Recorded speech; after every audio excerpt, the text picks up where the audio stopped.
Okay, thank you. Another question on the AXA, the retirement accounts that are being set up for workers, the income deferral retirement accounts. That's not to replace pensions or anything like that. It's over and above pensions. It's a voluntary 457 plan. Right now we offer another plan which is through MetLife, so this will be another plan to supplement that. And again, it's voluntary, so anybody who wants to contribute can make that option. Also, they already have an income deferral. MetLife is already available as an income deferral. Yeah, This is the second one. employees, contribute to MetLife. And this is just to give employees more options. This is the second one. Yeah. Okay. And I believe they're prevalent in this area. Okay. Does the township get any kind of commission or fee or anything from either or from MetLife or from these? Any kind of nothing? And there's no cost to the township, which was mentioned in the agenda items. Right. Okay, my last question is regarding the budget. I see that it's on the agenda as a resolution for the first time today. But I also think I saw there was a budget hearing on the 25th. There was a departmental hearing. It's required under the Faulkner Act. Different departments are permitted to waive their attendance at such hearing. It's an opportunity for the mayor, myself, and the CFO to review each departmental budget and review the various expenditure accounts. It's primarily for the other expenses, not for the salary and wages. Okay, but it wasn't a public hearing. It was department heads and. No, it's advertised, and the public can attend, yeah. But Okay. it's rather brief, to be honest with you. And And again, it's part of the requirements under the Faulkner Act Plan B. I would imagine there weren't any public attendees at the hearing. I didn't see on any. 25th, right? Yeah, I wasn't even aware. I keep track pretty good. I never saw it as an item on the agenda or on the website. I had seen it after the fact now. I went back and saw it as advertised in the newspaper, but I guess I missed it. I just think it should be more routine to, and anything advertised in the paper. Why not put it on the website? Why not put it on somewhere on the agenda just as a note even? And vice versa, if it's only advertised on the website. Also, just put it on the agenda. As I indicated, the departments are permitted to waive that hearing. And so in our particular case, we did have a hearing with the chief on the police budget. And as acting public works director, I covered the public works department. So the timing, I guess, will be, the budget timing process, the timing of the process will be similar as last year. We'll have hearings going, still be I don't public want to hearings. comment before we get to that portion of the agenda. Okay. All right, that's it, thank you. Thank you. Ray?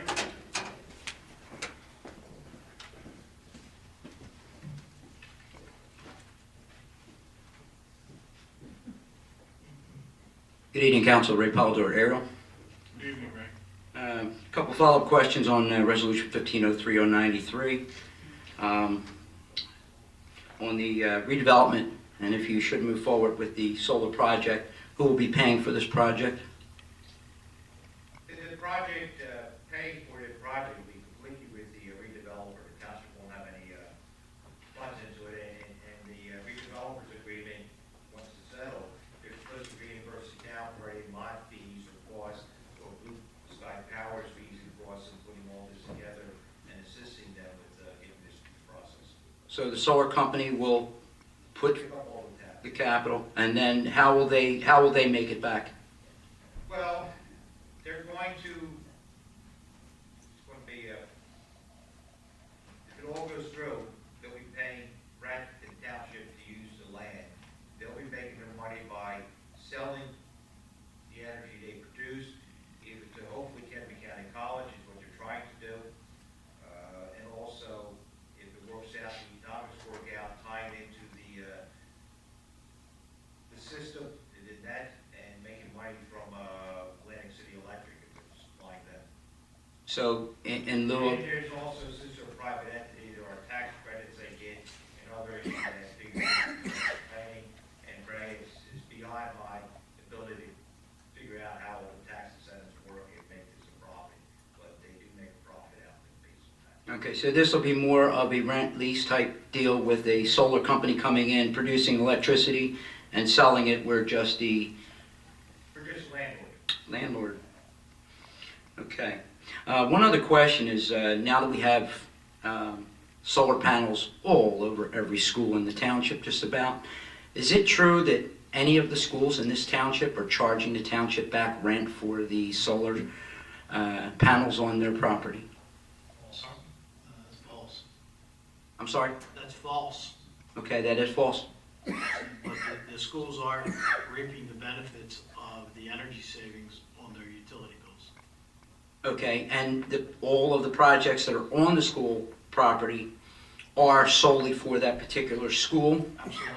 Okay, now during the summertime, when that energy is not being utilized by the school, where is that power, where's it going to, and who's benefiting from that during the downtime of the schools? I'm not sure, Ray. I don't know if any of that goes back to the grid or if that's just available for their use and that's it.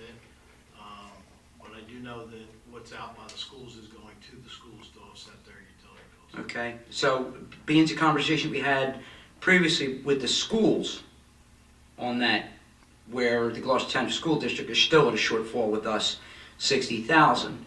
Should they be benefiting from that production of electricity during the summer months? There again lies another situation with who laid out the capital, who's benefiting, and why.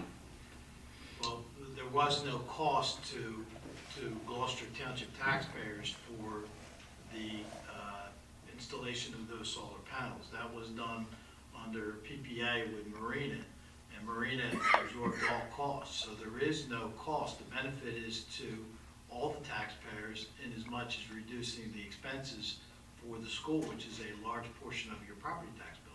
Now that was Marina had taken the cost, or was that in the way of a grant? That's how I understood that. They paid for the installation of everything.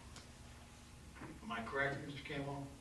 Yes, as far as I know, I wasn't directly involved with that, but I've been attending a lot of meetings. They pay for the installation. I think there's a charge they give to the school, but it's at a rate much less than what the utility company charges the schools. And that's how they make the money from that rate they charge us. But that's, again, that's a saving over what they would pay the utility company. Yes. Okay. Some time ago, the project was proposed, putting a solar project on the GEMS landfill, and if I remember correctly, I surely remember correctly, that this body had derailed that under the circumstances of I guess you're concerned for the compromising the cap. Also, there was an issue with Swamp Pink that helped derail that project back when the XREC was of great value. What's changed between then and now that makes this so palatable that wasn't back then when council had very much opposed this project? Well, Ray, I can tell you for me, the company came in from Washington off a train and said, we're going to put $30-40 million into that and, sign this lease and give us this lease for a small amount of money. And to me, that never added up. At that time, we didn't have the knowledge that we have now. And so every time we questioned that individual, we never got a straight answer. And so in my mind, if he's going to put $40 million into our area, he's making something out of it. And I wanted us to do diligence and make sure that if there's a way of making more money for the residents, then we should do it. And over time, as you said, the SRECs change over time, and so now this is a better way of doing it. Okay. We still have the cap that we worry about. We still have, I'm sure, Swamp Pink out there, but there is a portion of that of the dump that I don't remember the acreage, but there is a portion in which they could start out with, and I believe they are going to look at that to start out with. They're probably starting to just, part of the property was never really in landfill. That's where they're going to concentrate first. I don't think, other than protecting the cap, the top of the landfill doesn't have other environmental issues like swamp paint, so that could be used. Did I understand you correctly? You said the Swamp Pink is not a concern right now? I don't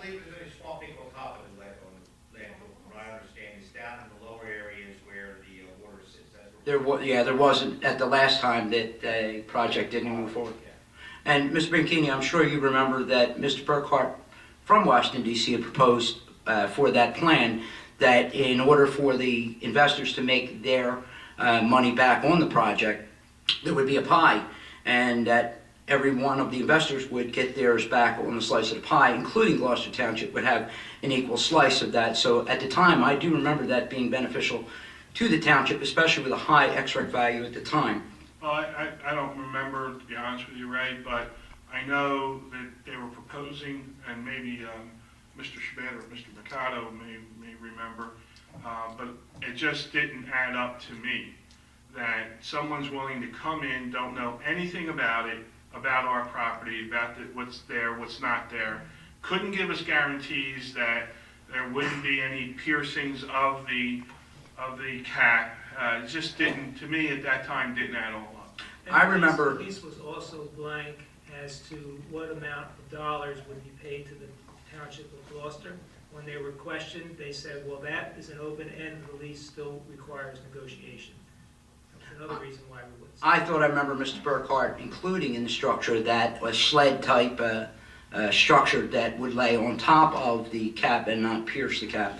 And He might have, but he was not offering the township any dollars on the lease signed as an open end blank that he would negotiate in the future. And I believe, Ray, they also talked about settling of the cap and when to do it, when not to do it.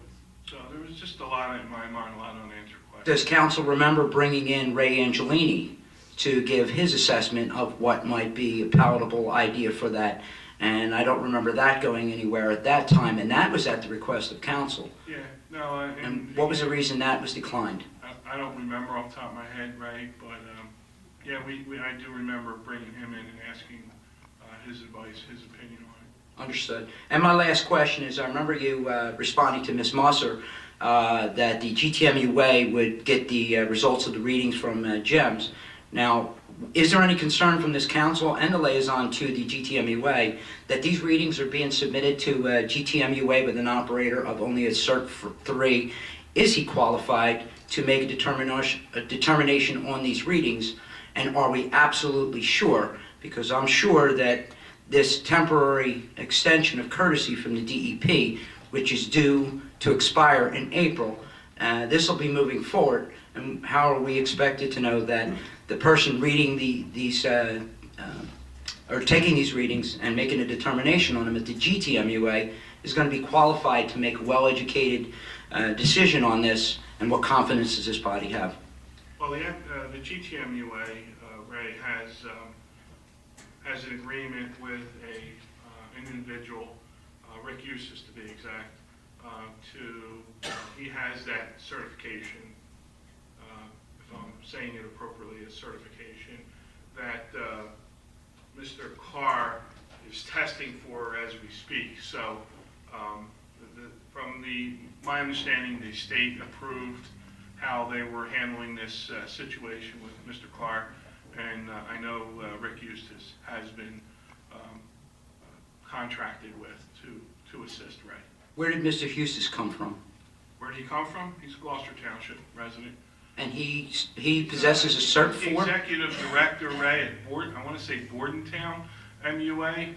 Don't quote me on that, but I know he's an executive director. He also was down in Violin for a while. Mr. Palmer now. Yeah, I think he did. I'm not sure what his role down there was. I don't know, do you know, Will? No, I know that he worked with Mr. Palmer for many years. Yeah, so he's a very qualified individual. When saying he's very qualified, does that mean he does possess a level 4 certification? Who, Mr. Eustace? Yes. Yes, he does. Okay. All right. I think that's all my questions. Thank you. Thank you, Ray. Yes, sir.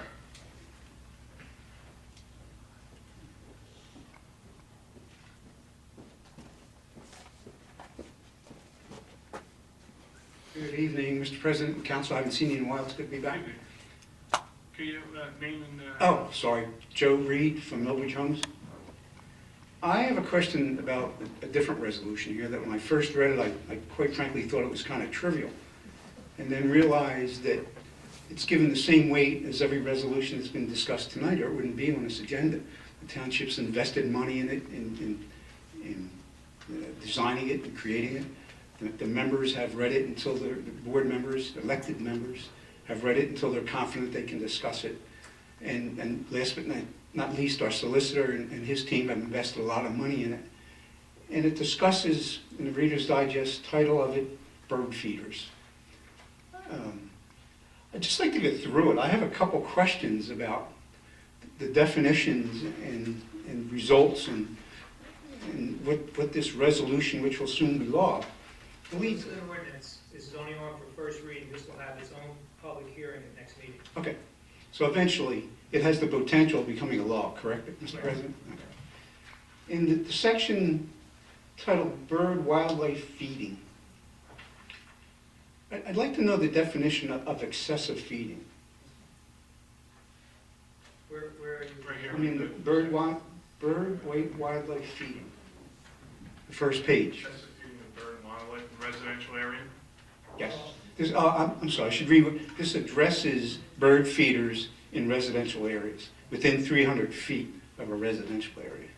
So Or there's, district. under definitions, there's excessive feeding, which means spreading, casting, lying, depositing, or dumping of feed on any property other than as permitted by this ordinance. Okay, well, that's my The- second. Well, the issue, you probably weren't here at the past meetings, when there was a resident making complaints. Not only did the code enforcement do inspections, there were several. Not to cut you short, but I have limited time, but I'm not questioning the value of it being here. If it didn't have value, it wouldn't be on this agenda, I would assume. Is that correct?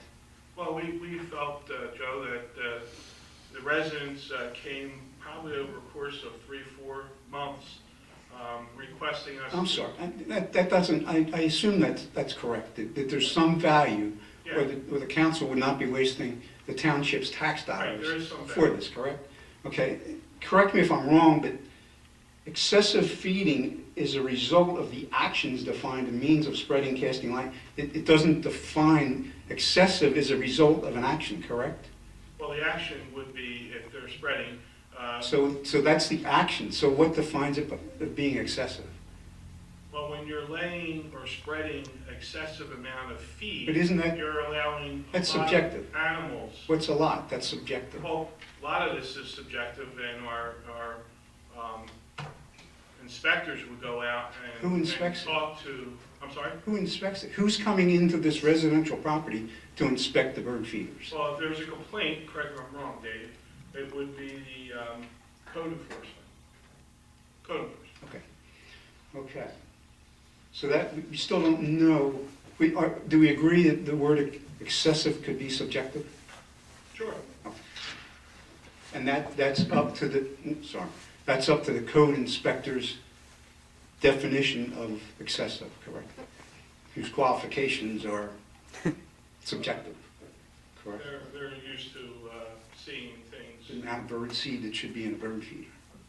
Well, again, if you have what happened, if you have a pool, like a baby pool, Right. and they're filling it with bird seed, I think that's excessive. I think that a reasonable person would agree to that. Yeah. Okay. I think those are a good term, Joe, a reasonable Okay. person. Okay, which again is subjective. Platform feeders. We define the distance inside the property, which I think is commendable.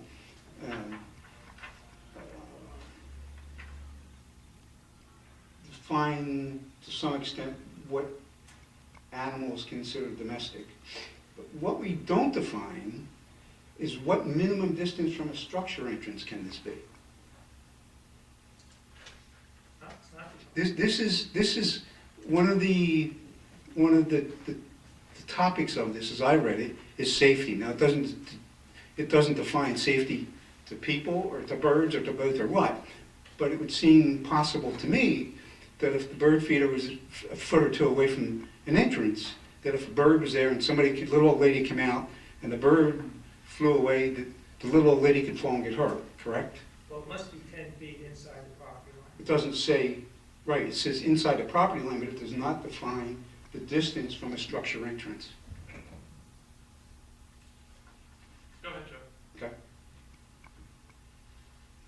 Prohibition. How is the seed on the ground determined that it was placed there other than spillage from when a bird was eating. That's not defined either. So a bird, we could have a sloppy bird come into our bird feeder, spill it all over the ground. This doesn't define. You would assume, and I would be penalized and fined, although that's not defined in here either, is the fine is the chief's men going to take me in handcuffs? Am I going to be fined $2? It doesn't give any scope of what the repercussions are. Correct? I mean, maybe I overlooked it. Go ahead. So you disagree? Again, We've already established that everyone has read it and understands it, correct? right, Joe, we Okay. read it, we went through it Understand. with the solicitor, and again, the intent of this is to control over excessive feeding of wild animals On residential property. on residential property, correct, where it affects other residents. This isn't just someone having a little bit of feed and it's dropping out of the bird feeder or whatever. This is somebody who's But see, laying that's big subjective, too. containers of feed, and now it's affecting It residents. doesn't really say, it says 10 ounces. So, it could, there's people like me, for some reason, I think I know why, you don't really care, but if a bird flies around me, I can't move. There's very few things that I'm really afraid of right away. Bird flew in here, I'd stand here till the bird left. I can't move. I know a lot of people do So, that. no, I don't know, it doesn't matter. So it matters to me whether this and people like me, whether this is so close to a structure door that it could scare me, I couldn't move. Mhm. But it's not defined in here. So maybe the bill's kind of lacking. Well, that's the purpose of an ordinance having a public hearing. to hear Right, these I agree. kind of I understand, To hear these kind of comments. So- I understand, correct. So that's when it's appropriate for the township, whether it's going to adopt it on second reading, or then it becomes law. Well, I guess that's where we're Public headed. hearing. Next question is on item A under prohibition. It says create an unclean, unsafe, or unsightly condition. I assume that the same code inspector has been somehow trained about inspecting bird feeders can tell when it's unsightly. Well, they do. Defines They address a lot of unsightly conditions, and it's not just bird feeds, it could be how people leave their properties, et cetera. But I could paint it fluorescent orange and have a spotlight on it, and that would be okay? Could be. Okay. Again, we use an excessive accumulation of droppings. Well, I don't like birds, as we've already established, so if there's one dropping, to me, it's excessive. And I'm a reasonable person. Mhm. So that's left undefined. Pests, excessive pests. I've known a lot of pests, and a lot of them are human. True. It doesn't define what a pest is. Well, I think we all know when it comes to pests, what we're talking about here. But that's fine, Joe. What's an unreasonable disturbance? An unreasonable disturbance. What is that? Something that's disturbing residents and neighbors. You can't that's define a unreasonable. word with that word. What's an unreasonable? I'll give you my definition. But you can't define a word with that word. Okay, but that was my definition. Okay, so that remains undefined. Not necessarily. With one phone call today, I found out that a half-inch size in a bird feeder opening will prohibit most birds from getting in there. So what standard did we use to come up half an inch? Did we flip a coin, or did our engineer have some specifications that he used to come up with that I don't dimension? think you did. You had, What we did is we took several ordinances, not only from New Jersey, but from throughout. Again, if you were here at prior meetings. you Well, would have heard- unfortunately, I wasn't able to be, Okay. so I guess we have to So if you were explain here it at to prior me. meetings, you would have heard the comments I wasn't that it here. is a difficult ordinance that the public, those that were here, that were requesting this ordinance to be adopted, or some form of this ordinance, because there are things that could be subjective. So what we did, through the help of the clerk's office and my office, we researched outside of the state of New Jersey to try to come up with ordinances that were similar. And you'd be surprised how many ordinances are out there outside of I New frankly Jersey. would be, yeah. How many ordinances that are out there outside of New Jersey that deal with excessive bird feeding? We took the language to the best we could to incorporate it in an ordinance that was addressing the specific concerns of the residents. They talked about excessive feeding, they had photographs of bird seed thrown all over driveways, in kids' swimming pools that were filled with bird seed. It's gotta be the exception. Does someone bird feed in a plastic kid's pool? Is that prominent in Gloucester Township? It was in this neighborhood. It can't be prominent. There might be one. Let's go hog wild and say there were two. I asked her, oh, wait a minute, not? So Joe, are you saying that we don't need this ordinance? That's absolutely incorrect. Oh, I'm I just qualified asking that when I stood up here. I think it's a resolution. A resolution is a resolution. A law is an ordinance. An ordinance is an ordinance which ultimately will become a law. A law is a law. So each one has the same weight. I'm just saying that this is lacking, and maybe it should be tabled. Okay, Thank you. thank you. Anyone else? Yes, sir.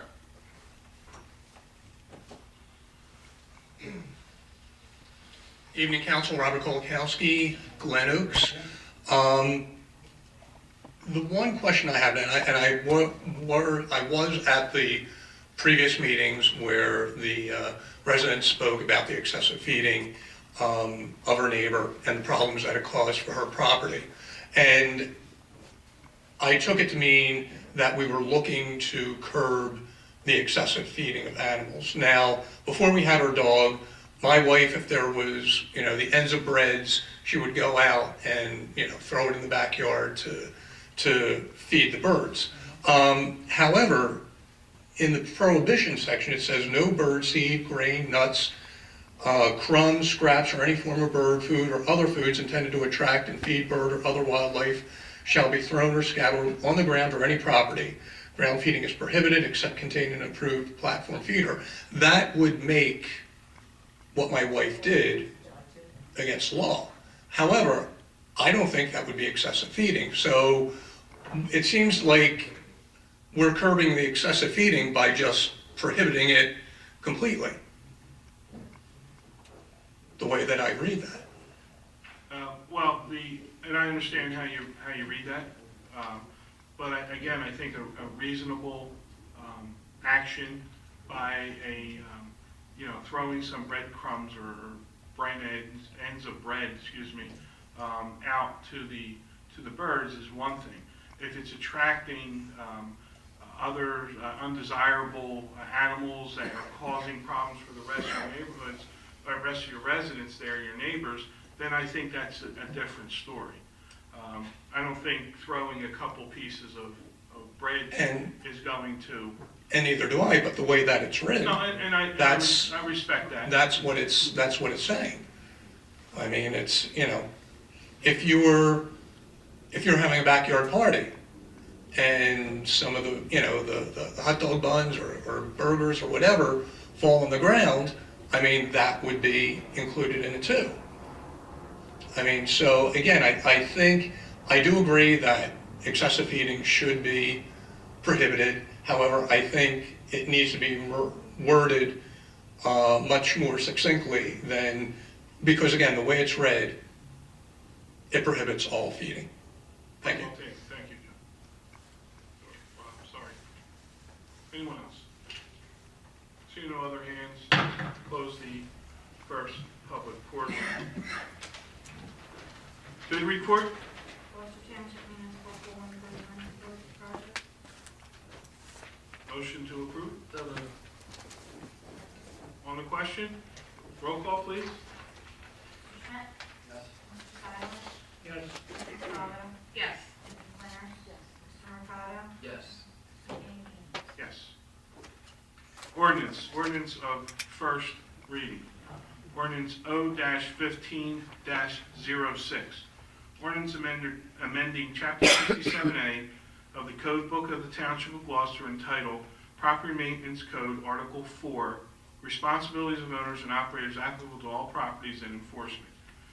This, as was discussed prior, this ordinance will allow the responsibility and the enforcement of excessive feeding to wild animals. Motion to adopt. So moved. Second? On the question.